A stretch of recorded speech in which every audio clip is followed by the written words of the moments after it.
Bismillahirrahmanirrahim. Assalamu alaikum, my dear lovely brothers and sisters. How are you all? I hope you all are fine. Alhamdulillah. So today I will be telling you all about a piece of Islamic architecture. The world of Islam has a splendid heritage of art and architecture in which they excel throughout the history. Masajid have always been the prominent feature of Islamic architecture.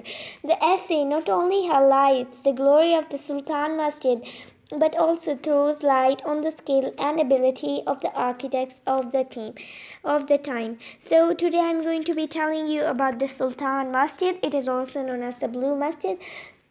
So let's get started. The Sultan Masjid is one of the most impressive monuments in the world.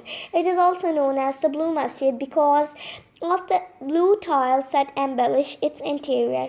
Situated in Istanbul, the largest city in Turkey and the capital of Ottoman Empire from 1453 to 1923, it has become the most popular tourist attraction. It was constructed between 1609 and 1616 during the rule of Ahmed I. As was the custom, this masjid, like the other masajid of that time, comprises the tomb of the founder, a madrasa, and a hospice. A madrasa is a place where Quranic teachings are done, and a hospice is a place where travelers stay. The construction of the masjid started in 1609. The royal architect Sadefur Mehmet Aga was appointed by the Sultan as in charge of the project. The opening ceremony was held in 1616. Unfortunately, the Sultan could not see the completion of the masjid in his life. It was completed in the reign of his successor Mustafa I. The Blue Masjid reflects the architectural style of both the Ottoman Masjid and the Byzantine Church. Hagia Sophia, a masjid, one of the wonders of the Muslim architecture, was also kept in view as model. The Blue Masjid, even today, is considered to be unmatched in its splendor, majesty, and size. The masjid has spacious forecourts surrounded by a continuous vaulted arcade. It has ablution facilities on both the sides.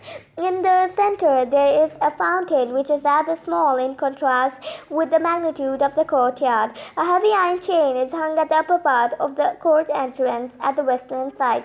This side was meant for the Sultan alone. The chain was put there so that the Sultan had to lower his head every time he entered the court. It was a symbolic gesture to ensure the humility of the ruler in the face of the divine power, Allah subhanahu wa ta'ala. The interior of the masjid at the lower level is lined with more than 20,000 handmade ceramic tiles in more than 50 different tulip designs. At the gallery level, the design becomes flamboyant with representation of flowers, fruits, and cypresses. The upper level of the interior is adorned with blue paint. More than 200 stained glass windows with intricate designs allow natural light to brighten up its interior, and the chandeliers further illuminate it with their glow. The decorations include ayat from the Holy Quran. The floors are covered with carpets. The most important element in the interior of the masjid is the mihrab, which is made of finely carved marble. To the right of the mihrab is a richly decorated pulpit. The masjid is also designed that even when it is most crowded, everyone in the masjid can listen to and look to the imam. The royal room is situated at the southeast corner. It has its own pulpit that used to be decorated with jade and roses. The Blue Masjid has 6 minarets. 4 minarets stand one each at the 4 corners of the masjid. Each of these pencil-shaped minarets has 3 balconies, while the other 2 at the end of the forecourt have only 2 balconies. In the evening, a large number of tourists and Turks gather in the park facing the masjid to listen the call to the evening namaz. The masjid is flooded with lights, and so are the hearts of the believer with divine love. Though much has been lost by the Blue Masjid over years, yet it has not lost the love of its visitors. The masjid is still one of the most visited monuments of the world.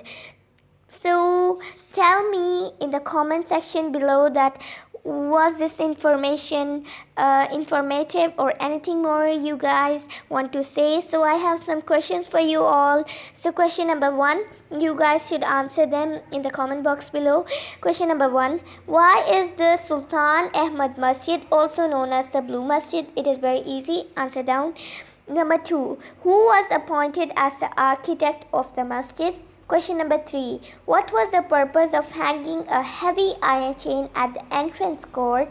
And the last question, how does the interior of the masjid look? So this was my today's video. Allah Hafiz.